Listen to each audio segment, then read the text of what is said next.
Assalamualaikum warahmatullahi wabarakatuh. Sebelumnya perkenalkan, nama saya Nadia Alvinama dengan NIM 22050941111. Di sini saya akan mempresentasikan mengenai tugas resume artikel untuk mata kuliah Cloud Computing. Nah, untuk artikel pertama ini memiliki judul Managing Cloud Native Application Using vSphere with Tanzu and Tanzu Kubernetes Grid. Penulisnya oleh Vedran Dagic dan Andriano Bubceng. Untuk tahun terbitnya di tahun 2024. Untuk latar belakangnya, penelitian ini dilakukan karena semakin meningkatnya penggunaan kontainer dan Kubernetes dalam infrastruktur IT modern. Banyak organisasi masih menggunakan VMware, vSphere, sehingga membutuhkan solusi yang dapat mengintegrasikan kontainer dengan virtualisasi tradisional. VMware Tanzu dianggap sebagai platform yang mampu menggabungkan kedua teknologi tersebut sehingga memudahkan orkestrasi, otomatisasi, dan manajemen aplikasi cloud native. Untuk tujuan penelitian ini yaitu yang pertama menganalisis arsitektur dan kemampuan teknis VMware, Tanzu, dan Tanzu Kubernetes Grid, mengkaji strategi implementasi untuk mengintegrasikan Kubernetes dengan lingkungan vSphere, lalu menjelaskan implementasi storage persistent melalui VMware Cloud Native Storage, lalu menyajikan studi kasus penerapan Tanzu pada brownfield dan greenfield deployment. Untuk selanjutnya ada metode penelitian, yaitu yang pertama kajian teknis terhadap arsitektur Tanzu, TKG, NSX, dan CNS. Yang kedua studi kasus implementasi pada 3 skenario, yaitu brownfield vSphere with Tanzu, greenfield vSphere with Tanzu, dan greenfield TKG. Yang ketiga ada analisis komparatif antara VMware, CNS, dan solusi penyimpanan Kubernetes lainnya seperti Portworx, OCS, dan CHEPS. Lalu untuk hasil dan pembahasan pada penelitian ini, Tanzu berhasil mengintegrasikan virtualisasi tradisional dengan containerization sehingga VM dan Kubernetes dapat berjalan di satu platform. TKG mendukung multi-cloud, memudahkan deployment cluster Kubernetes di vSphere maupun cloud public. VMware Cloud Native Storage memungkinkan penyediaan storage persistent otomatis untuk aplikasi Kubernetes dengan memanfaatkan backend vSphere, yaitu vSAN, vForce, VMFS, dan NFS. Lalu integrasi NSX menyediakan jaringan virtual yang aman, microsegmentation, distributed firewall, dan load balancing untuk workload Kubernetes. Lalu untuk studi kasus menunjukkan bahwa brownfield deployment memudahkan transisi tanpa mengganti infrastruktur lama. Greenfield memungkinkan arsitektur modern yang lebih optimal tetapi memerlukan biaya dan waktu lebih besar. Untuk kesimpulannya, VMware Tanzu dan TKG memberikan solusi komprehensif untuk modernisasi infrastruktur IT. Keduanya mempermudah organisasi dalam mengadopsi Kubernetes, mengintegrasikan VM dan kontainer, serta menyediakan skala fleksibilitas dan keamanan tingkat enterprise. Platform ini cocok untuk organisasi yang ingin mengoptimalkan investasi pada ekosistem VMware sambil beralih ke arsitektur cloud native. Untuk kelebihan dan kekurangannya, dan yang pertama ada kelebihannya yaitu menyediakan penjelasan arsitektur teknis yang detail dan jelas, menawarkan perbandingan komprehensif antara beberapa solusi storage Kubernetes, menyertakan studi kasus nyata yang memperkuat analisis, menjelaskan integrasi dengan seluruh ekosistem VMware, yaitu vSphere, NSX, vSAN. Lalu untuk kekurangannya, fokus terlalu berat pada produk VMware sehingga kurang membahas alternatif vendor secara mendalam, tidak menyertakan data eksperimen kinerja yang kuantitatif, serta kompleksitas teknis cukup tinggi sehingga pembaca sulit untuk memahami. Artikel ini sangat bermanfaat untuk memahami bagaimana organisasi dapat bertransisi ke arsitektur cloud native tanpa meninggalkan investasi infrastruktur VMware yang sudah ada.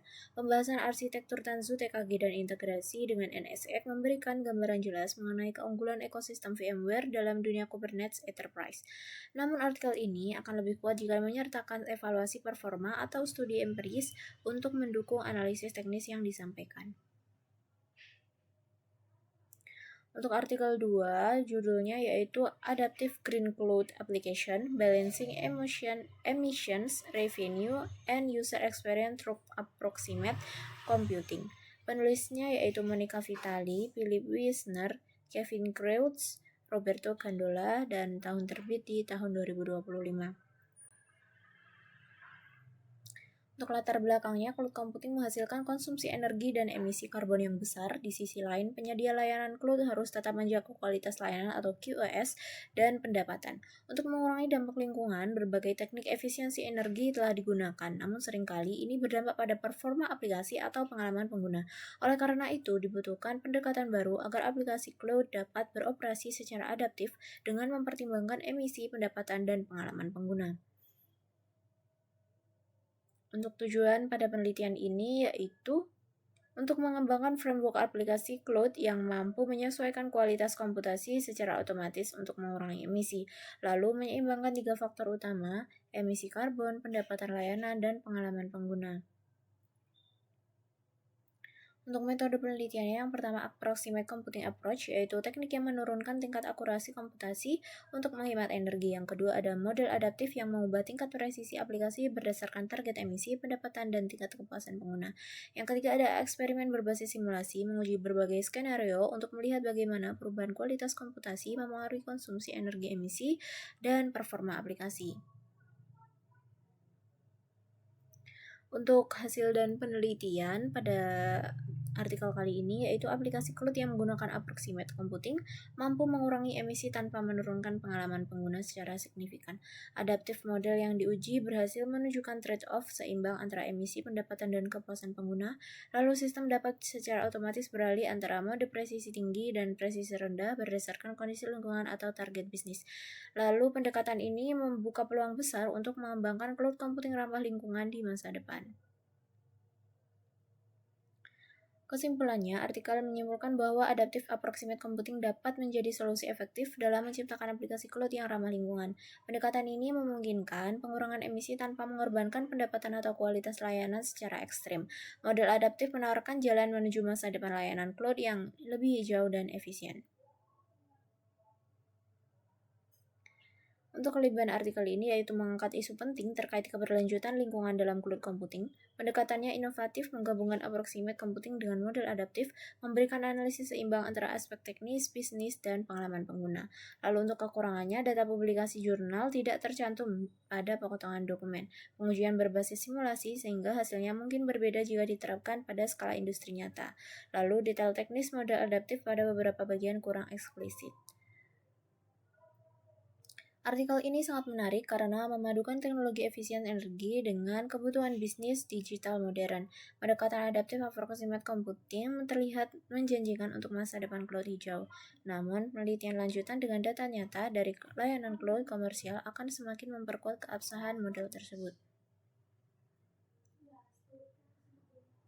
Untuk hubungan kedua artikel ini dengan cloud computing yaitu yang pertama membahas inovasi untuk meningkatkan efisiensi layanan cloud, yaitu artikel pertama fokus pada efisiensi operasional melalui penggunaan platform seperti Kubernetes, vSphere, Tanzu, dan TKG untuk penyebaran kontainer dan manajemen aplikasi cloud native. Lalu untuk artikel 2 fokus pada efisiensi energi dan emisi melalui approximate computing dan model adaptif.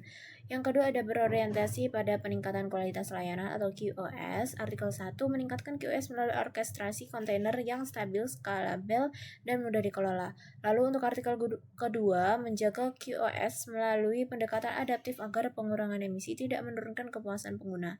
Yang ketiga ada menyoroti kebutuhan cloud yang modern, fleksibel, dan adaptif. Artikel pertama, adaptasi infrastruktur menuju kontainer, multi-cloud, dan microservice. Yang artikel kedua, adaptasi aplikasi berdasarkan emisi, pendapatan, dan performa. Lalu, kedua artikel ini juga memberikan solusi untuk tantangan cloud skala besar, yaitu yang artikel pertama menangani kompleksitas deployment dan manajemen kontainer.